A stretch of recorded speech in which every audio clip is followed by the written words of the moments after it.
Tama-tama naman at meron ako ditong 6 na pirasong quarter part ng manok. Siyempre, ang paborito natin yung thigh parts. Magpipit-pit lang ako dito ng bawang, tapos maghihiwa rin ako dito ng 1 pirasong sibuyas. Ito lang naman yung gagamitin natin na aromatics dito sa ating lulutuin na recipe ngayon. So, start na tayo. Assemble na natin dito sa ating kawali. Huwag ka munang umalis, hintayin mo hanggang dulo. Maganda yung kakalabasan nito. Siguradong gagayahin mo pag meron kang time. Itong recipe natin na ito, sinauna pa. Ang una nating itinimpla, siyempre yung jowa mo lagi mong kaaway. Tapos nilagyan natin ng 1 milyong pamintang pino. Tapos nilagyan natin ng pampalasa katulad ng oyster sauce at saka yung liquid seasoning. At para may konting asim yung pagsasama nyo, lagyan natin ng konting suka. At dito natin ilalagay yung ating mga hiniwang sibuyas at saka yung ating hiniwang bawang o yung pinipit natin bawang. Sabay lagay na rin ang dahon ng laurel. Para tumamis yung pagsasama ninyo, lalagyan natin ng lemon soda. 2 pirasong lemon soda yung aking nilagay. Yung maliit lang naman na bote. Sa isang pitik lang, ito na nga at natuyo na nga yung sabaw, hahanguin muna natin yung mga manok. Siguradong napakalambot na nitong mga manok na to.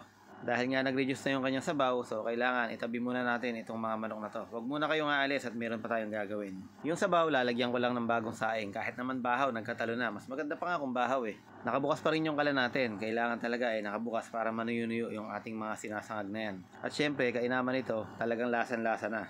Huwag nyo munang i-judge yung ating ginawang sinangag. Dahil nga yun merong lemon soda, sasabihin nyo na naman matamis. Hindi. Nawala na yung tamis niya.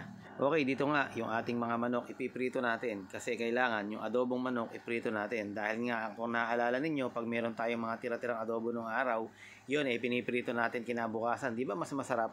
Pero ngayon, hindi na natin hihintayin yung kinabukasan dahil gagawin na natin sa isang recipe lang. Yung adobong manok sa Sprite tapos ipiprito mo. Guys, talagang mapaparami at mapaparami ka ng kain. Tingnan mo naman. Pasensya na po kung napanood ninyo to ng 10 oras ng gabi o di kaya naman kakakain lang. Maraming salamat po sa lahat ng nanonood. Sa mga hindi nakakagusto, sa mga nakakagusto, maraming salamat po sa inyong lahat. Lagi po nating tandaan, anuman pagkain yung ating nasa harapan, yan po ay biyaya ng ating Panginoon. Kaya dapat ay pasalamatan natin yan. So paano po? Titikman ko na yung ating unang kagat.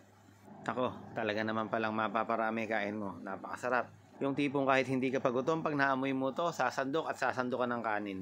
Suka lang yung aking ginamit na sausawan. Okay naman na kasi yung lasa. So hindi ko nalalagyan ng kung ano-ano pa. Ewan ko ba kung bakit masarap magsawsaw ng suka na may sili. Anyway, malapit na ako matapos. So paano? Gayahin nyo na lang pag gusto nyo. Pag ayaw nyo, comment na lang kayo kung ano pa yung gusto nyo iluto natin. God bless!